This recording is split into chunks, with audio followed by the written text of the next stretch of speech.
లేకపోతే మరి ప్రాబ్లం ఏంట్రా అంటే వాళ్ళ సుఖమే వాళ్ళ ప్రాబ్లం.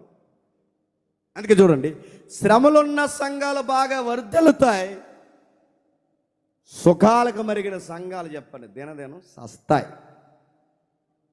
ఈ సంఘానికి శ్రమ లేదు, దాడి లేదు, రాజుల శాసనాలు లేవు, దుర్బోధలు లేవు, ఏమీ లేవు. మరి ఏంటి ఈ సంఘానికి ఉన్న ప్రాబ్లం అంటే చెప్పండి? సుఖము సుఖము సుఖము సుఖము. అలా లేవు చెప్పండి సంఘాలు. అనేక సంఘాలు ఈరోజు అలా లేవా చెప్పండి? దుర్బోధలతో ఫైట్ చేయరు, శ్రమపడ్డానికి బయటకు వచ్చి సువార్త చేయరు, యేసు ప్రభు దైవత్వం కొరకు ఒక స్టాండింగ్ తీసుకోరు, మరి ఏమీ చేయరు. ఇలా పనేంట్రా అంటే చెప్పండి?